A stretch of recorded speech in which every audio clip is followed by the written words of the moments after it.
What's up? I'm Vince Wolfram, I'm Dylan Cardwell. Welcome to Big Talk. where we take small talk to the next level across the worlds of sports, lifestyle, and everything else under the sun.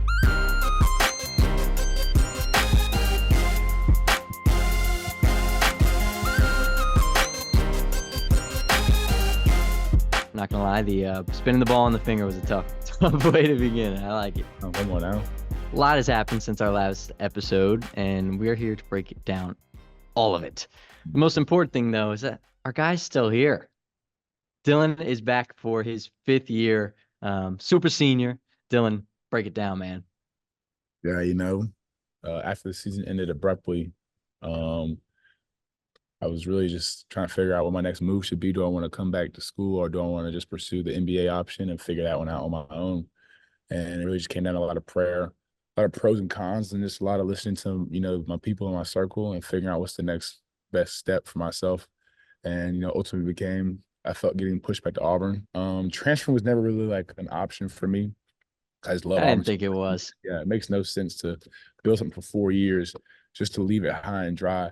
And I've always wanted to come back to Auburn, when I'm 50, when I'm 70, when I'm 90, when I'm dead. You know what I'm saying? I don't really care. I'm an Auburn man through and through.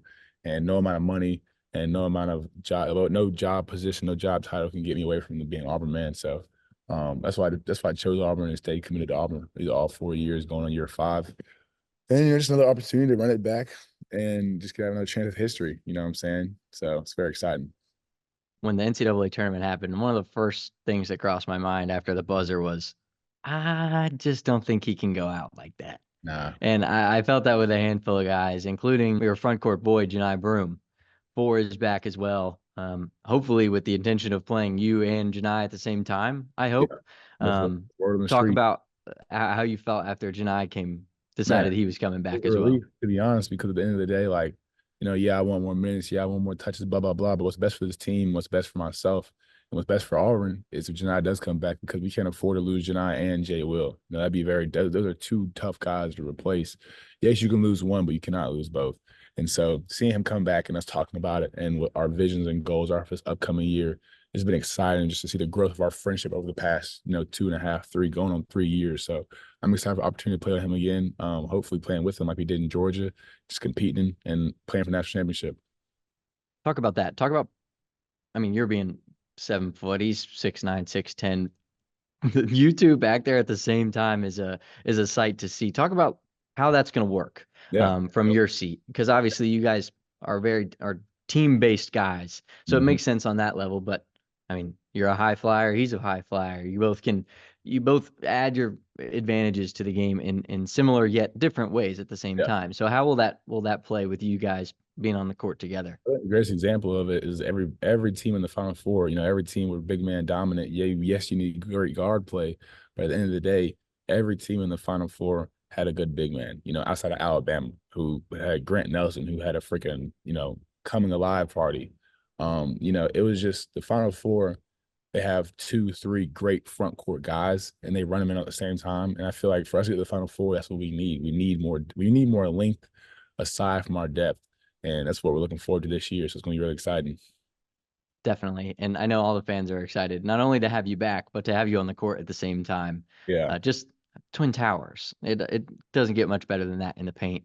And you add to that a guy like JPPG's coming in from Furman. If you guys remember, he was the one who hit the shot against Virginia in the Final Four or in the NCAA tournament 2 years ago now. Talk about the addition that he will become to a team, to a guy like Denver Jones. How will Yeah. they collaborate as And the head guards? AP, the shooter, he can shoot very well, can get downhill very well, can score very well. He does a lot of things very well offensively that, we need since the point guard position did open up. And so he brings a lot of excitement to this team. And I can't wait to play with him. He gets downhill easily. And so, we played him when we played against Furman in our close scrimmage, and he did pretty well. He held his own. And I'm excited to see him adding his 3-point repertoire to this team. And going downhill means one thing for you, right? Lob City, baby. Just throw it up. Put it on the rim. Nice and high. I love it. Another addition to the Auburn basketball program was the addition of probably the most iconic logo in the history of logos, the Nike swoosh. And although it is July or June 2025, Um, it's still a very big thing for Auburn. A 10-year deal signed with Nike, therefore replacing Under Armour as the sponsor of Auburn athletics. When you saw the swoosh, were you excited? What went through your head when you saw Auburn had gone to Nike? Too little, too late. Yeah, I'm excited for Auburn, but at the end of the day, it doesn't affect me at all. So, my younger brother, he'll be playing basketball here, and so he'll get some free gear, and hopefully he'll spare me some. But as far as gear, I get none. So it's like it doesn't affect me, y'all. I guess my last year, regardless, golly, unless I freaking redshirt or something, God forbid. But it's just like I don't get no Nike gear, so like I'm not even excited. I'm actually very upset, to be honest. Well, hey, hopefully your brother can order up into your size and help out your closet in that sense. Well, from one Nike school to the next, there's been a lot of shakeup in the SEC. And this time it's not football. I know we talk a lot of SEC football in here, but we're going to keep it in hoops. We're going to keep it on the hardwood. The Arkansas Razorbacks, they are a Nike school, and they also just got one of the guys who represented Nike the best in the country from the Big Blue Nation, John Calipari. Now that shakeup is huge. Musselman leaves Arkansas to go to the West Coast, and Calipari moves in the conference to join the Razorbacks. How did you feel about that when you saw the news that Calipari was leaving? He didn't get fired; he left, so they didn't have to pay that big buyout. Luckily for them, but joining the Arkansas Razorbacks, unexpected, Yeah, expected. What were your thoughts? very unexpected in a sense because Coach Cal is synonymous with Kentucky basketball. There's no Kentucky basketball without Coach Calipari and what he's done for that program in the past 10, 15, however many years. It's just been insane to watch, insane to be a part of. And it's a shame I've only beaten them twice. And so I wish I got to beat Kentucky, a Cal-led Kentucky team more, but hey, that's just the way life goes. Seeing him in red does not fit well at all because, he was a Memphis guy before he was at Kentucky. So he's always been white and blue. But seeing him in red is just like, one of those Instagram edits where it's just like somebody has like inverted the colors. I'm like, why is he wearing red? And so Yeah, it's he almost seemed like wrong. yeah, very wrong. But he seemed excited about the opportunity. He doesn't have a roster right now. But at the end of the day, Kentucky's never had a roster. Every freaking summer, they just get a new roster. So I'd be excited to see who all goes into Arkansas and how you turn that program, not really around, but how he can benefit the program, turn around under a year. I thought it was funny too in his press conference. I think it was his opening press conference at Arkansas. He said, "I talked with the team. There is no team," because he actually had one player on the active roster at Arkansas. But I agree. I think Cal will take the same mantra he took with recruiting at Kentucky to Arkansas. I know he's already started to bring a couple of Kentucky guys, and a lot of them have decommitted. The guys who are coming in as freshmen or transfer students, they're already decommitted from Kentucky. So I wonder if their eyes are instantly set on Arkansas.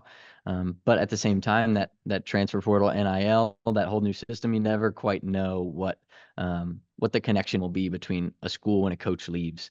Yep. And that's something too. I know Coach Cal has, like, he's had a relationship with John Tyson, the guy who makes Tyson chicken, and supposedly he's a massive donor. I know Jerry Jones for the Cowboys, massive donor.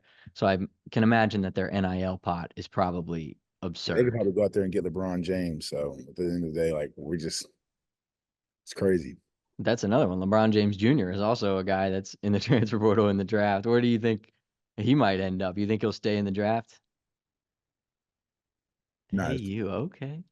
I have no idea what bro's gonna do. So it'll be exciting to see. At the end of the day, he's a shot at the NBA just because at the end of the day, he's a highly, highly skilled and high IQ player. Regardless of what his dad has done, that's a smart kid. And obviously, as a freshman, it's hard to compete as a freshman on this level now because you have guys like me walking around who are fifth year seniors who've been in here quite a while, and so it's hard to have that early success that we're accustomed to seeing where freshmen are dominating the game, merely because of the fact that the transfer portal is getting guys that are older rather than younger. And it's just hard, it's just hard to compete with that experience.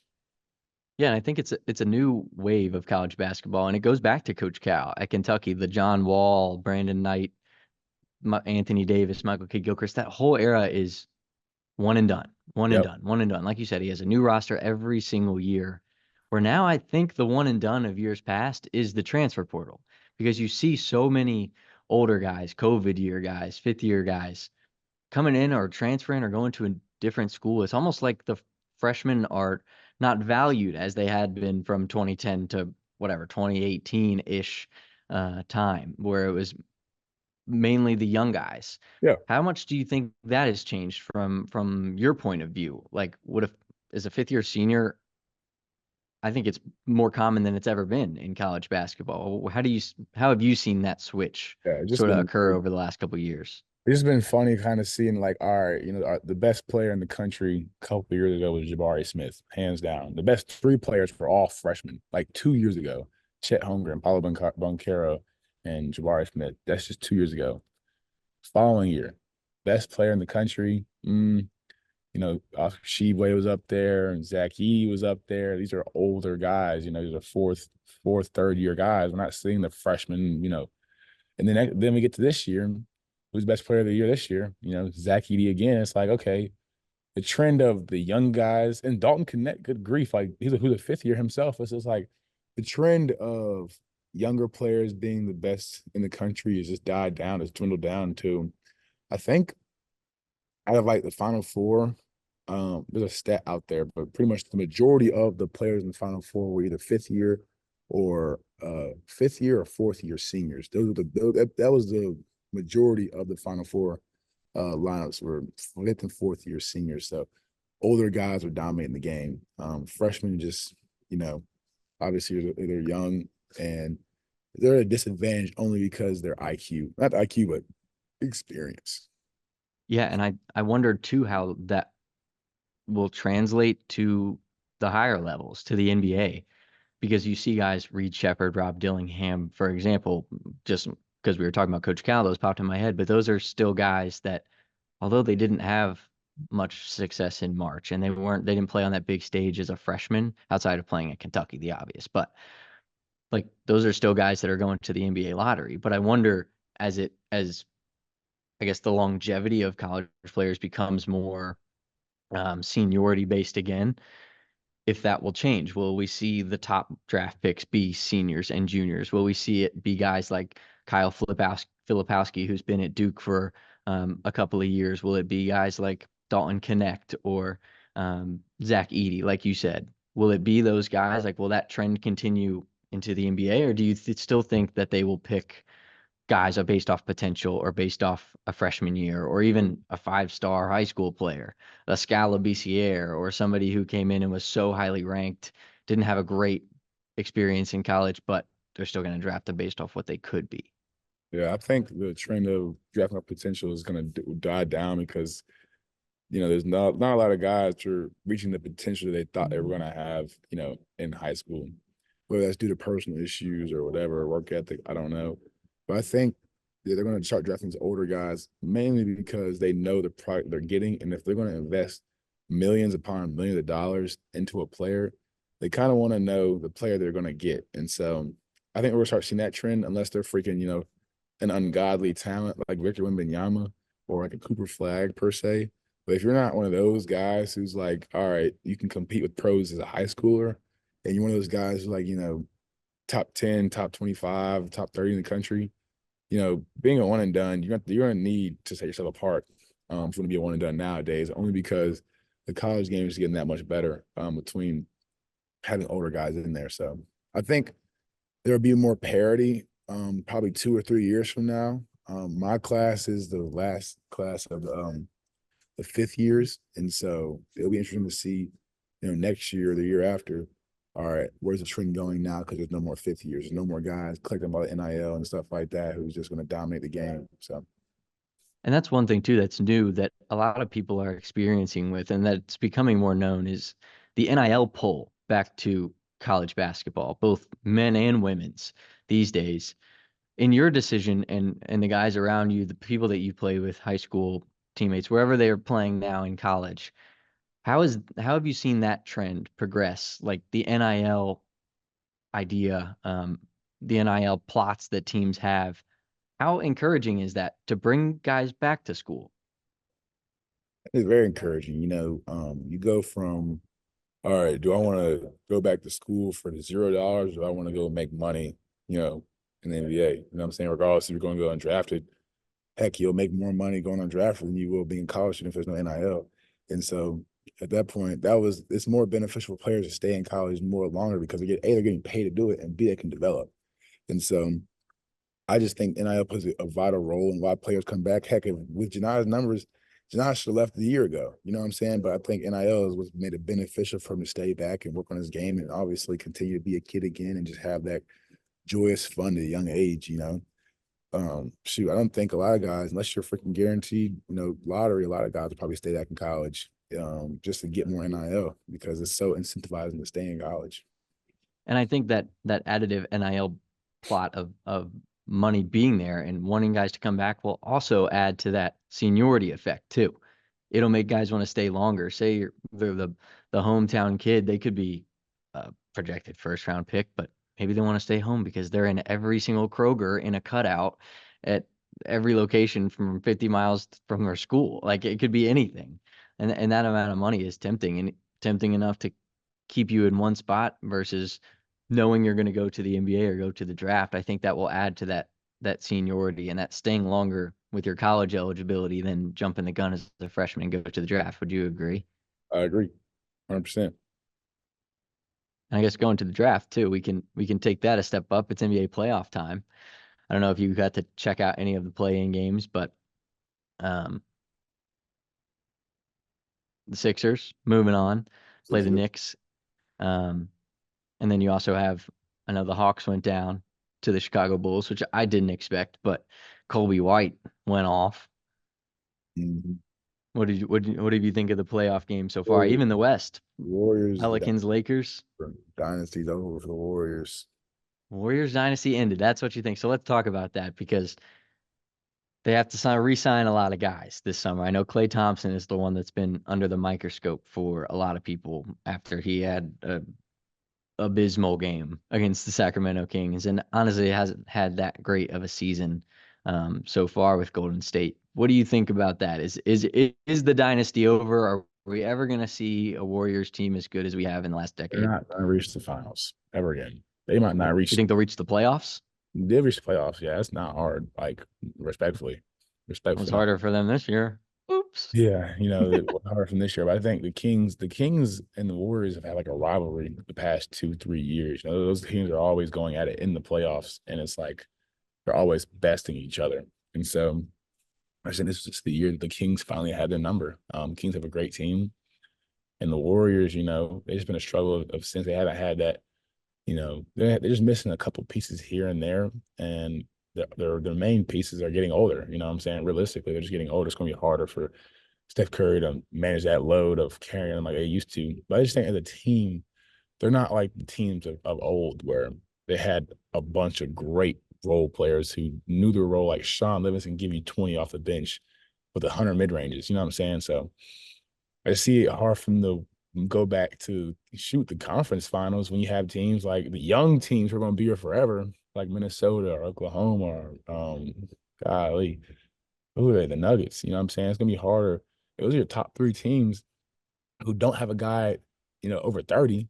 Like, how do you think they're going to get past how do you think the Warriors are going to get past them? So just like, I just don't see the Warriors advancing anytime soon, Yeah, I think the Draymond Green effect had a little bit of wear and tear on that ship as well. The technical fouls, the ejections. There was the moment where he had Steph Curry in tears on the court after he got ejected. And that was like a little bit of a tipping point for me. I was like, oh, I think they're breaking. And sure enough, the Kings, who, like you said, like that rivalry, Kings Warriors has been one. And there's actually a stat there before their playoff game, the last 3 games that they played against each other were all decided by 1 point. And that was the longest streak of 1-point games that 2 teams have had against each other in NBA history, which was interesting to me. Plus, the Kings were down Mario Hezonja and Malik Monk and still managed to pull it off. I guess we can go to the mailbox now as you devour your Blends Bowl. Nice. Knocked out. And that one was free. Shout out Blends Bowls. So now we will go to everyone's favorite segment, the mailbox questions. And the first mailbox question goes right off the topic we were talking about. Who is your early pick to win the NBA Finals and why? Probably the Nuggets. I'm not a Nuggets fan, but I just don't see anybody being Jokic, you know. Like I just it's just frustrating to see somebody. No offense to Jokic, obviously. It's just struggle. It's frustrating to see someone as an athlete like me. You know, he doesn't epitomize an athlete. You know, but I had but he's super duper uber skilled. So what he lacks in athleticism, he makes up 100-fold with skill. But I don't see anybody stopping him, especially when the game gets slower, the pace gets slower. Like that dude can cut up any defense you throw at him. You could have 10 guys out there guarding this. He's just gonna find somebody open. So I nuggets think from the my best part about Jokic is that he's just so nonchalant. Like he would rather talk about his whatever 50 horses in his hometown that he's betting on his phone versus basketball and what happened in the game before yeah. that. Um, so you say Nuggets in the finals. Who do you think will come out of the East side of that bracket to face him? Probably the Celtics. I can't lie to you. Um, yeah, I can't see anybody beating the Celtics. They're like eons ahead of the next people. Bucks, they can't get right. So Yeah, I'm inclined to agree. I think that Clippers Mavericks matchup in the West will be interesting because both of those teams are like streaky good. They've had guys like Kyrie that have won things, Kawhi, Paul George, they're tough to stop. So that 4 or 5 matchup is one that pops out to me, but I'm sort of on the same accord. I don't know how those young teams like Oklahoma City will fare, Timberwolves will fare, but the Nuggets, they've proven they can do it, and they've proven that they've been a consistent enough team.